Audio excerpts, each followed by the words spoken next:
It's happened in London, actually. Okay, the audience were fairly drunk, but I went on stage. I said, "Hello, good morning. My name is Luca. I'm from Italy." And the lady stood up and said, "No, he's not." And another lady stood up and said, "I think he might be." And I said, "Can you just..." Hello, welcome to Comedy with an Accent podcast. I'm your Taiwanese comedian, Kuan-wen. I interview comedians who perform English stand-up comedy but who are not native English speakers, or they can have very distinct British regional accent. This podcast is all about comedy, about accent, about languages, and about the comedy technique. So stay tuned if you're interested. Hi everyone, welcome back to Comedy with an Accent podcast. Today, I have the winner of the prestigious UK So You Think You're Funny competition. This comedian achieved the winner status within a year or two of him starting doing English stand-up comedy. Without further ado, I'm going to introduce Luca Cupani. Hello, yes. Hello, everybody. Thank you, Kuan-wen. Thank you. Did I pronounce your name correctly? Maybe not. You know what? For Italian speakers, you're allowed to call me Juanito. So that is just for you. Yeah. Juanito, thanks. Juanito. Io mi chiamo Juanito. First question. Did I do your name justice? It's a mutual question. I don't want to be one of those overly zealous. You know, they do the Italian intonation to a sort of stage that was Cupani. Yeah, they look like if we're all part of the Mario Bros family. No. You. How would you say it? I would say Luca Cupani. Luca Cupani. Which is, yeah. Okay, cool. Luca, I want to ask you further. You're from Italy, but specifically, which region in Italy you're from? So I come from Bologna, which is the region of good food, and there's the oldest university in Europe. But my mom was from Sicily, so I have a mix of southern and northern Italy together. Italian. Do you think your mom lives up to the sort of feisty Mediterranean, southern Italian stereotype? Yes, she was quite controlling in a way, so I think yes, she was. And as much a Catholic mom as Madonna, I think. I don't know. Yes, and very Catholic. I'm still Catholic. I haven't grown out of this. I am still.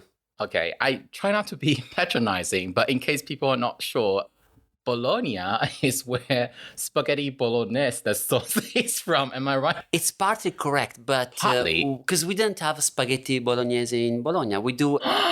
So we have a little thing called tagliatelle, which is like what happens to spaghetti if you flat them out, and it's a different type of pasta. I think they like to do tagliatelle with salmon in this country. So like a salmon cream tagliatelle. You can.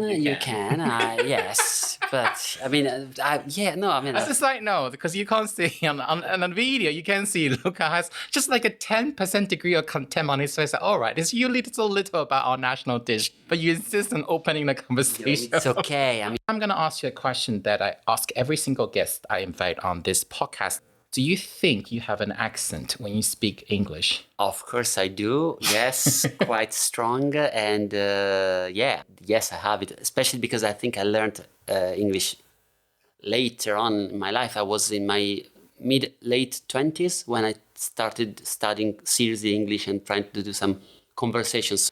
Can I ask you, sorry to interrupt, when you say you really give it a go in your mid-20s, did that mean your first foreign language when you were younger in middle school was a different European language, or you just didn't bother to study hard? So it was English. I studied English at middle school from 11 till 13, so 3 years, but it was mainly heavily grammar, also because the teacher wasn't a native speaker.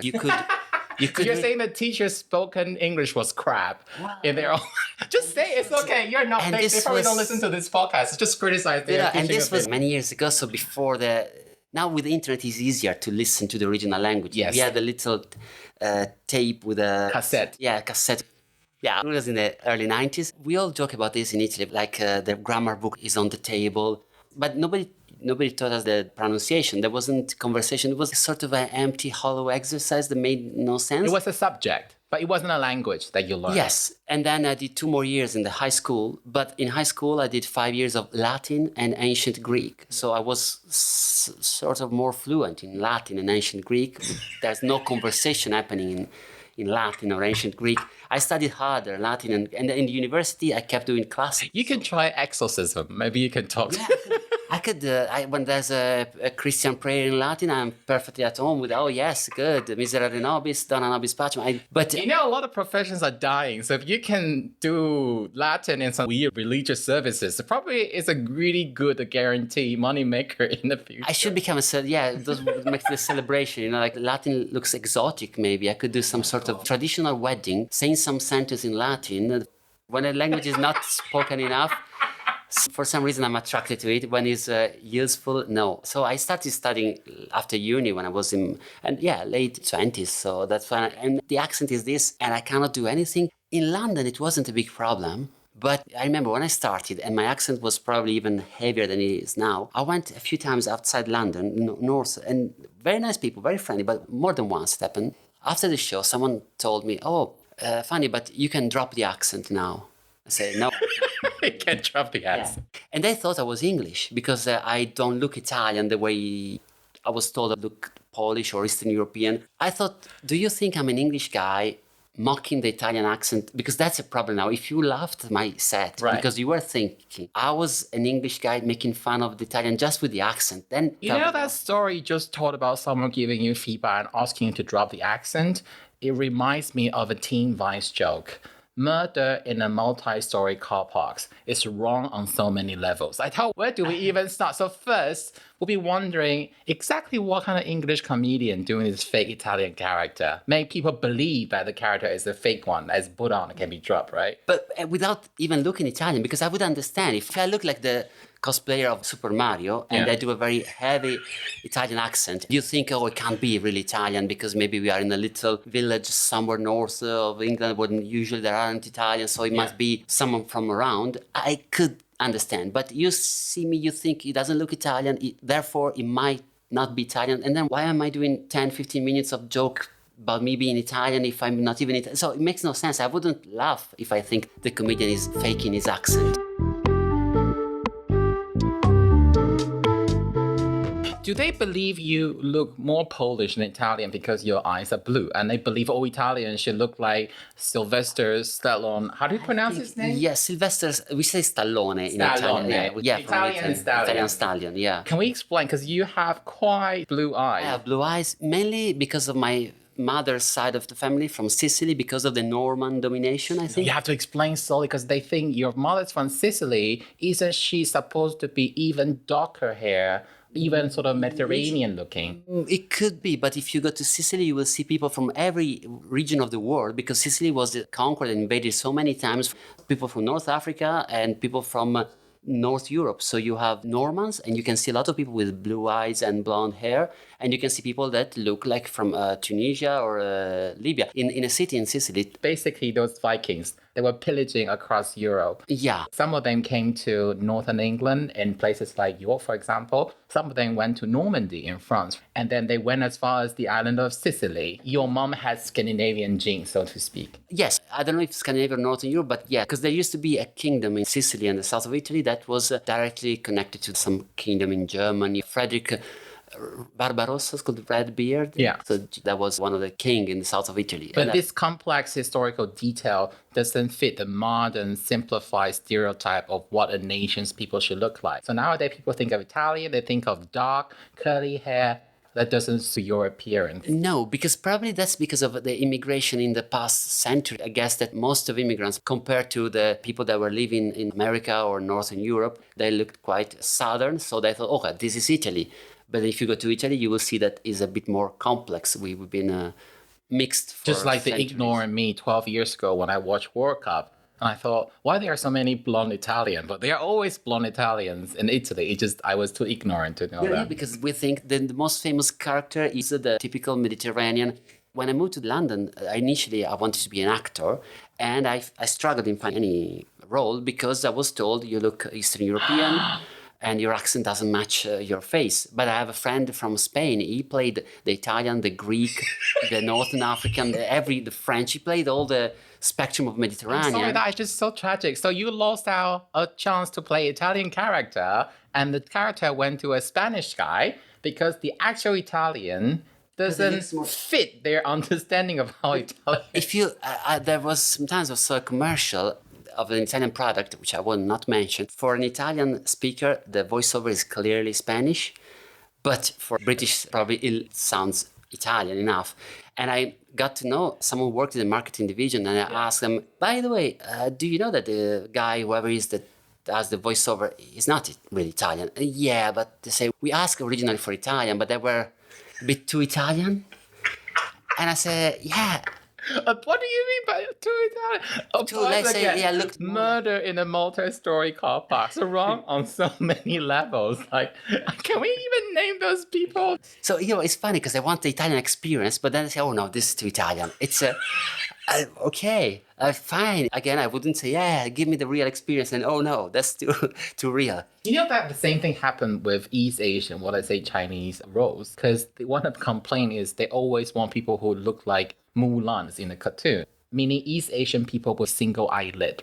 But over the century, what you call the Mongolian Han people would mix a lot of different races. So when you go to East Asia, a lot of East Asian have much bigger. I know I'm not a good example because my eyes are small and I have a single eyelid. But you have a lot of East Asian with big eyes and double eyelids, and they cannot get those roles.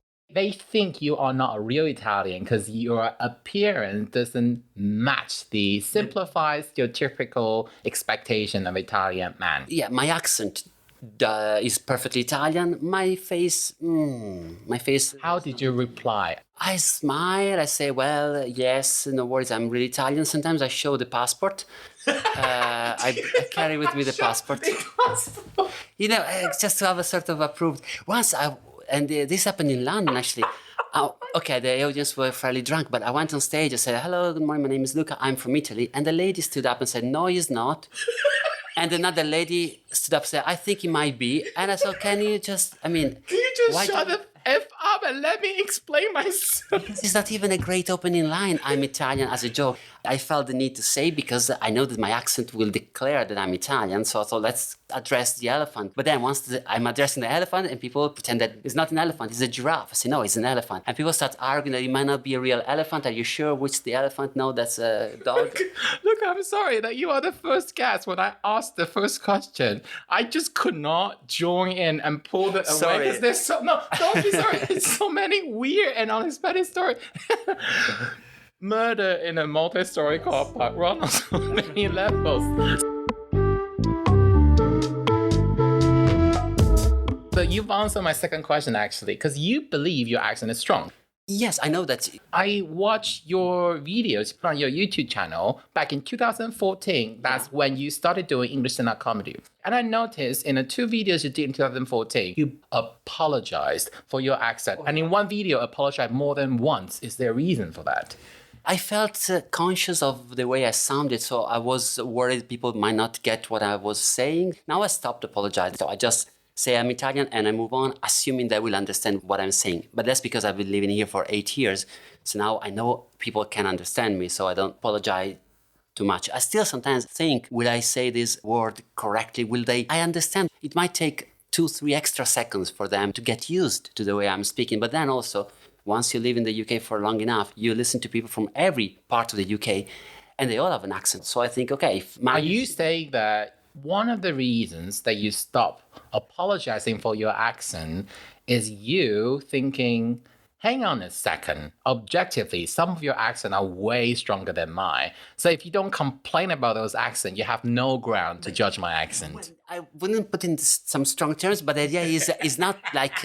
if you go to a comedy club, there's not like a sort of RP accent that everyone follows. So I thought, okay, I say some word probably funnily and maybe not in the way they expect, but maybe there is another comedian before or after me who will say something even stronger or with an even different use of verbs, and people will get on board because they know, oh yes. And few people told me, English people told me that sometimes they struggle understanding the accent from Liverpool, for example. Scouse accent. So I thought, okay, if you're struggling, then okay, I'm fine. So you basically understand the psychology and social subtleties of accents. So you feel like, okay, I probably don't need to be that apologetic because it's a way of life.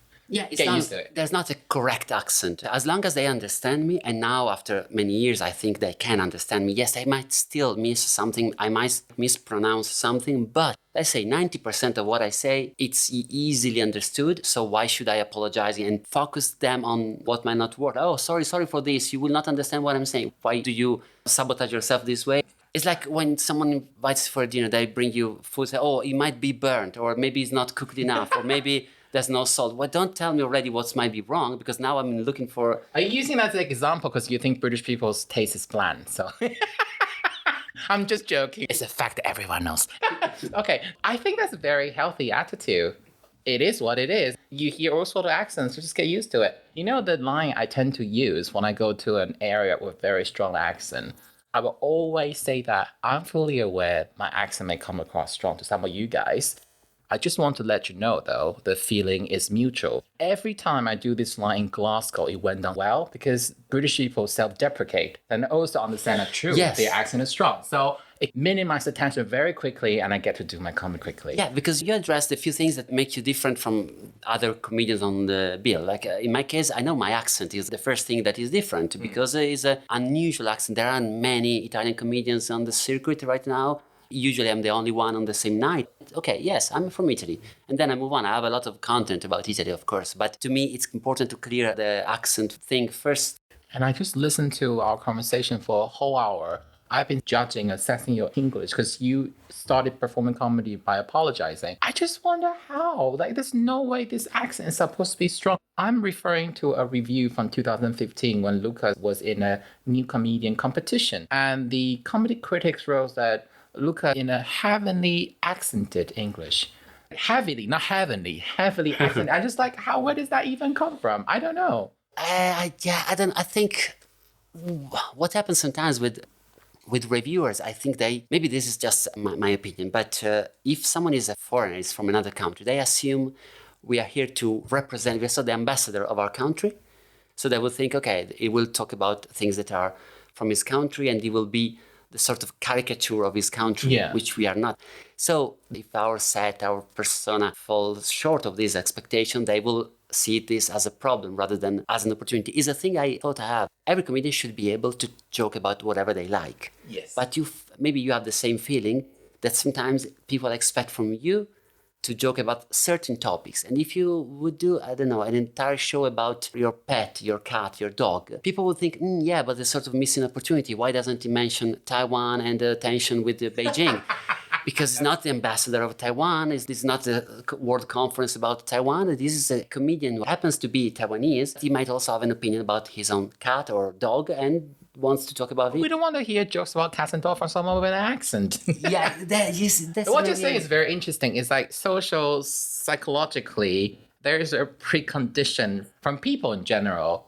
Someone's background or some information you already have precondition you to look at them only in a certain way, and you want to see them only in that way.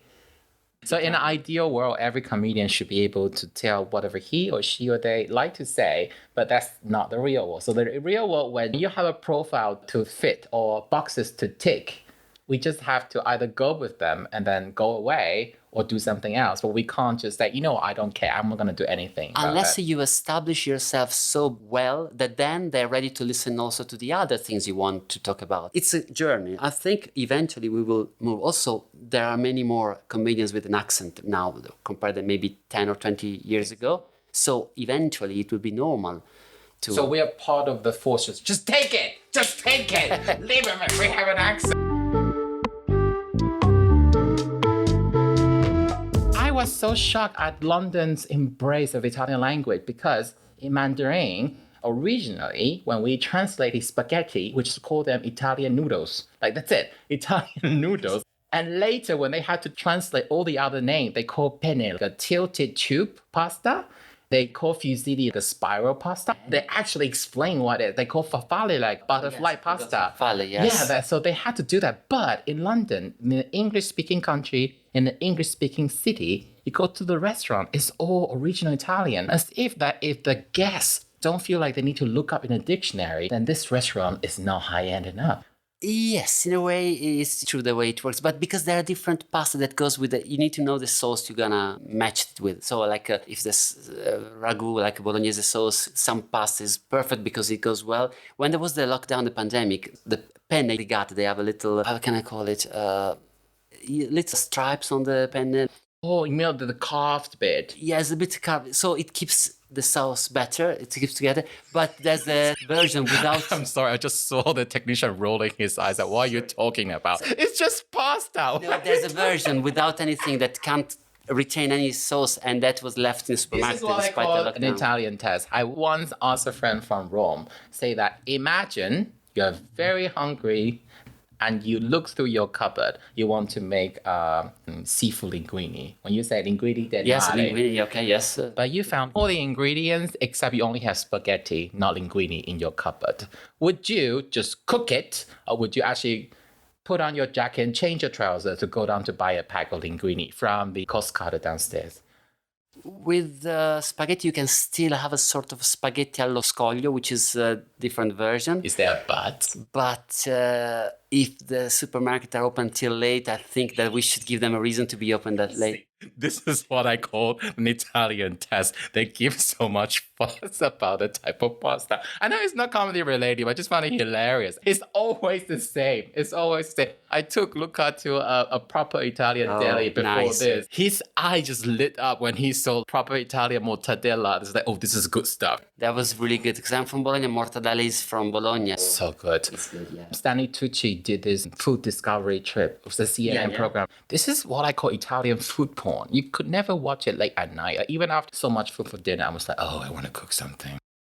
Luca also has special on Amazon Prime, but Italian version. I don't think you can see in the UK. I checked yesterday. Yes. So I watched your show in Italian. I don't speak Italian at all, but you sounded slightly different in Italian. You have a more tender sound when you speak English. And actually, in 2014, when you think your accent was stronger, English accent was different in 2014, only slightly.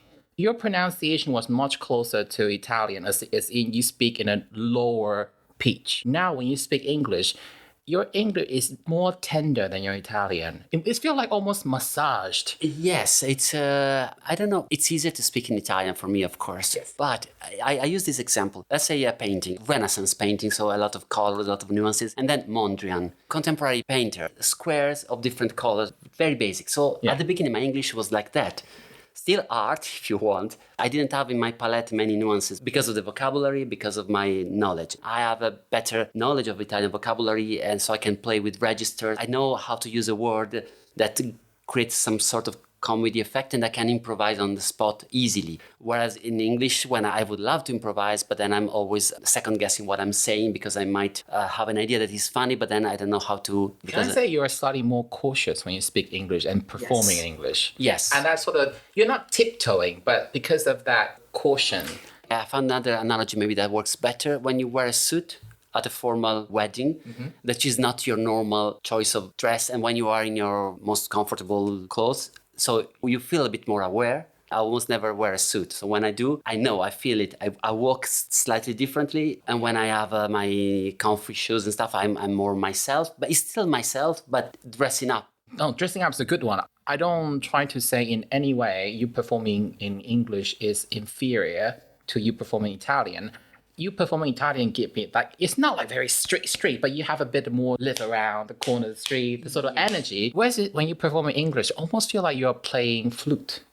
There's another reason also, because what I like of the comedy in English is that in the UK, the audience are used to interact. They give you a lot of energy. If you drop a nice joke, if you tell something, they look for the punchline, they laugh, they give you a lot. In Italy, sometimes I'm considered a bit subtle. I need to add a bit of energy. The most common reaction for an Italian audience in comedy is to maybe clap when you pause. So you stop talking, you take a sip of water, and they start clapping. Like if they're watching a sort of theatrical play, they don't feel free to interact as much as here. Here, maybe because of the tradition of pantos or other things, there's not an expression to say, give me a cheer. There's not this expression that is natural. And if you ask them, they might struggle a bit. Why should I say something? Should I do? I don't know why. So I try to compensate by being more energetic too. So when you speak Italian in real life, you're actually slightly a smaller personality in a way. Off-stage Italian is different from your on-stage Italian. It's a bit more, my humor is considered British in Italy, Right. and it's a bit dry. I say something that might be funny, but you need to listen to what I'm saying. I don't have the joke in your face. I feel I need to be more energetic, but I haven't done enough comedy in Italian to develop maybe a more mature style. British audience usually give back a lot of energy. When they find something funny, they like to laugh, they like to have fun. Italian audience are a bit more cautious. They wait, they see, okay, shall we laugh now? Shall we wait for him to stop talking, then we clap? Which is weird because then you have this silence and then you sort of clapping like, okay. In my previous recording with Qing Wang, the Chinese comedian, she had a perfect example. She says she does Chinese open mic comedy in London. And the first time when she asked the audience, give me a cheer, and she then said all the audience only raised their hands without making any sound. And she had to train them over and over again to participate. Another thing I found out in the UK, if you don't make anything funny in the first minute, they will let you know. Some heckler will happen. In Italy, they're way more patient. Comedians can have 10 minutes on stage and maybe it takes them 3 minutes to get to the point and the audience are fine with that. Yeah. I'm not fine. So when I'm on stage, I can't spend 3 minutes just talking. I need to give them something. But since my jokes are sometimes hidden, I need to give them a lot. I feel like... But isn't it useful when you know Italian audience have more patience, then you can do longer form or even more a story when you do Italian comedy? Like, it's not necessarily a bad thing though, is it? I mean, it's good to have the discipline to have a higher gag rate, like pop, pop, pop, pop, pop, pop. But isn't it also a benefit when you have the luxury allowed? Yeah, but I like to do storytelling, but even if it takes you 5 minutes to get to the point, I believe in those 5 minutes there might be something, even an expression in your face, a change in subject, let them know, okay, there might be something funny here. We get to some point. Otherwise, it's a TED talk. In Italy, we talk so much for so long that what's the difference between why should people buy a ticket to come to see me This is talking? the sound of a comedian who has just done a lot of weekend club nights. So this is the way to survive.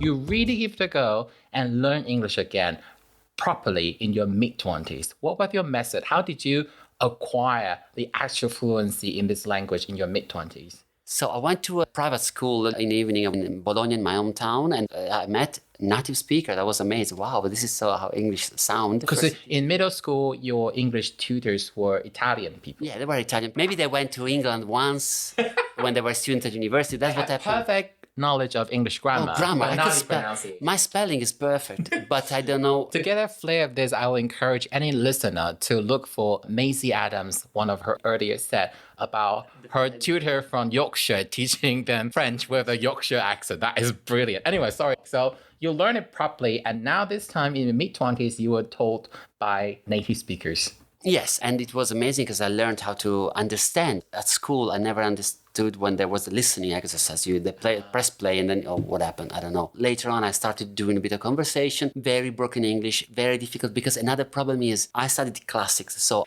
I speak Italian very, very well. I don't want to brag about it, but that means I know how to use my language. It's frustrating when you realize that in another language, oh, come on, I'm an educated person. And when I use another language, I look like a baby. I cannot even say what I want to say. I have so many thoughts and I cannot translate You're not them. used to the frustration of not mastering a language. Yes, because with Latin and Greek, it didn't happen because I didn't have to have a conversation. I had to read. Yet, you don't have the conversation If yet. Romans came back, I will have some word. But Almost my haunted spirit, you never know. that could be my imagine. Yeah, I'm worried because I'm Catholic. I'm worried that what if is in the heaven, the Catholic heaven, they don't speak Latin? That would be so boring for the eternity. So you're saying that you face the frustration of learning English, but you overcome it. Yes, so I started learning English. Then I did an acting class. And then I started doing acting courses across Europe, a lot of money, dreaming of Hollywood. But the good thing is you meet people from all over the world. That helped me getting out from my small-minded parochial way of thinking. And I met people to speak in English as a common language. So you're saying that the only reason you managed to relax because you found out you were not the only one that suck. Or you're not the only one that didn't manage to master English. Oh, yes. Lots of people, the majority of people don't master this language ever anyway. So why should you worry about it? Yeah, because once you get people that are from all over the world trying to speak English to understand each other. It's beautiful because if nobody is English, but everyone speaks English, none of us is sure what we are doing. It's sort of magic. Oh, it's happening. I can understand you, you can understand me. And I love that in English, it's easier to be optimistic. If you do an acting class, like, you can do it. In Italian, sounds pretentious. In English, sounds like just the American dream. Oh, when I first started learning English, and the focus was on getting every single pronunciation right. So you have to distinguish the long vowel, short vowel. And when did I stop? When I realized that my English was at a certain point where the remaining people that still complain about my accent are the people I don't want to hang out anyway. I just thought, the kind of interesting and nice people I want to be around, most of them have no problem with my English whatsoever. And only one making comments are the nasty people. So I'm not going to make the extra effort just for you guys. I'll give you an example. You know how Americans say hot dog? And hot dog is a very American thing. So I moved to the UK in my mid-20s, and it was gradually shifting to a sort of mixture of British pronunciation with American-based. I don't know where my accent is. It's all over the place right now. Mandarin-based, a mixture of American and British English. But when I say hot dog, because this is not a UK thing, you don't have hot dog here so much. I will always say hot dog. When I say hot dog once to a British colleague, you have no problem understanding when I say hot dog to you. He looked at me. He froze for a second, and then he say, "Do you mean hot dog?" And I was thinking, is that really necessary? Is it intentional? And if it's not intentional, is your hearing that bad? Probably, I think these people are trying to defend their identity, maybe. Maybe they don't know. Maybe if you don't speak any other language, you become the custodian of the pure native language. It gives a sense of purpose for yourself. The old stereotype for Southern Europeans is that you speak English not quite as well as Northern Europeans. Yes. So Scandinavians and Dutch people, they are known for speaking better English compared to Spanish, French, Italian. I found that not true with the 20-something, the Gen Z anymore. I've met a lot of Italian people in London. They speak with so little accent, sometimes I can't even tell. That's because of Netflix and Amazon Prime. Now you can have original language, because in Italy, they used to dub every movie, everything. So you don't hear the original language. So and when did that start to change? I think it never changed. You will still see, Criminal Minds, where Ice-T has a Italian voice. You never know the original voice is Ice-T. But now you can watch the original one on Netflix, Disney Plus, Amazon, whatever. If you want to watch The Mandalorian or anything, Game of Thrones, you can see the original language with subtitles. So you have more chances to listen to the real language than I used to. I used to have only the cassette and press play, and there were boring conversation about where is the pen, where is the book is on the table, the cat is under the chair, and who cares, honestly, it's not even my house. Now it's easier for them. But it's true that in the past, because of this dubbing, they dub movies, they change the titles, they translate everything. Like The Silence of Lambs, it's called The Silence of the Innocent People for a reason, because lambs in Italian translated would be agnelli. Agnelli was a very powerful business family that owns Fiat Group. So the idea was, it's like if you say, The Silence of Windsor. And so you don't want the royal family to be associated to a cannibal.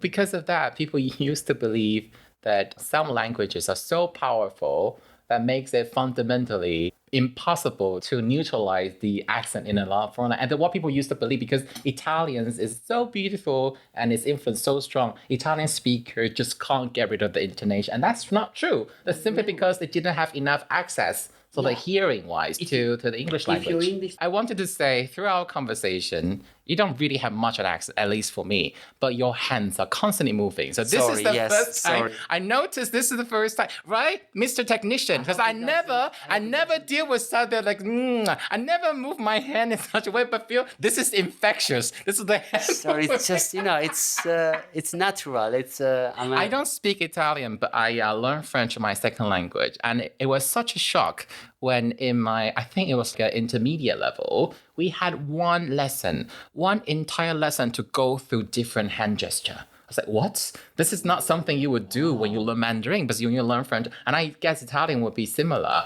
But we don't need any hand gesture. You don't have to learn your native speakers. It's natural. You start talking like this and it's normal. Did you try to control your hands when you perform in English? Deliberately? Well, one hand is always holding the microphone, so that leaves... that's the reason. Physical restriction. And the other is just withering gestures. So if you're doing O2 one day and with a wireless mic, you expect to see Luca doing... I would fly away. It's like Kate Bush wuthering height. I would probably call the show Spread Your Arms, rather than Spread Your Wings. My O2 Arena.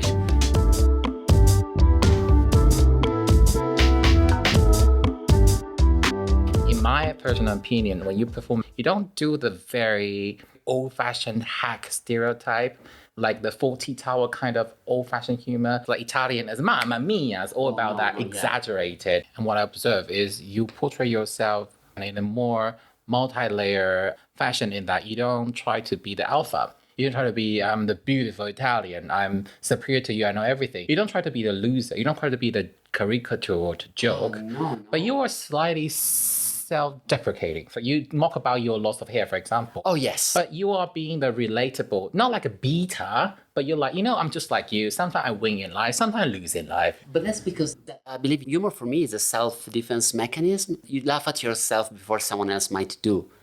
And also, I believe this is something we should do as comedians, because I think if we go on stage, everyone is so stressed. Not everyone. Most of people are, especially men.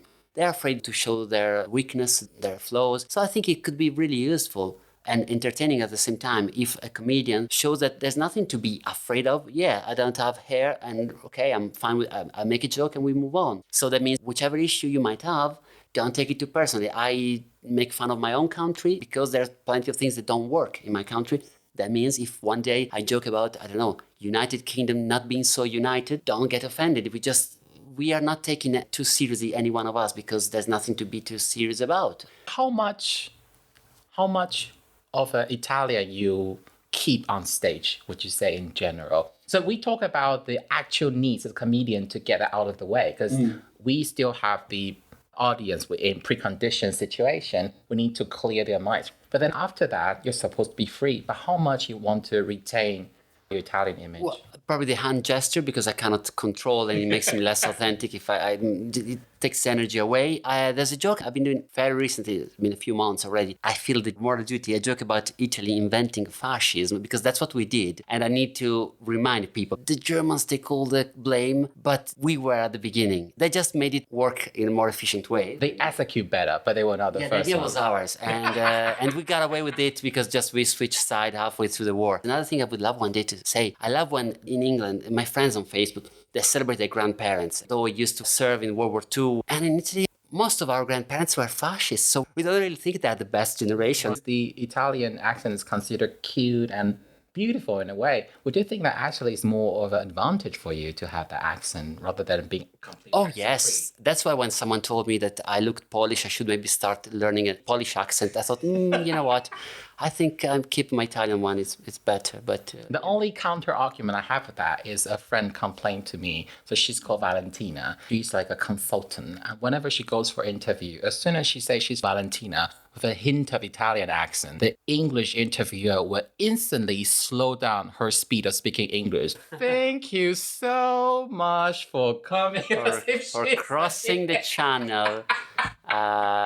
So I would say that you guys are drifting away from the Berlusconi era, but you do still have that thick image of the non-so-serious. And I guess if you're in certain profession, having an Italian accent is a bit of a hindrance. It might be a problem. That's why I chose a profession where there's no job interview and no job for the past 2 years, really. So we just go on stage and we need to make them laugh. So you're agreeing that it's not that the accent is not something the comedian have to work with, but at least you have it easier than an Italian lawyer or accountant or a medical professional coming to do the international conference. Being a barrister. People would just laugh coffee. Maybe you're trying to do your best to save the client and nobody would hire you because when you start talking, the judge would... I have to say sometimes I was really racist when they first appoint the European Central Bank, appointing like an Italian head of ECB. Yeah. I just thought, you let them get in charge of ECB? I get you don't want a German all the time, but Italian, come on. But that was me being very ignorant. No, but those Italians who emigrate are usually the best brain, the best minds, and then they keep the mafia guy in the country. So that's probably what we should change. Debatable. I think you have a fair chunk of mafia went to New York. I mean, Italian American is a very, very specific. But again, maybe it's the cute accent. Eventually, they liked it. They made wonderful movies about this. Nobody is mad at Italian for mafia. They maybe should be, but they made a great movie, nice soundtrack, and everyone loves it. Oh, I've seen people with a T-shirt, Godfather. Come on, seriously?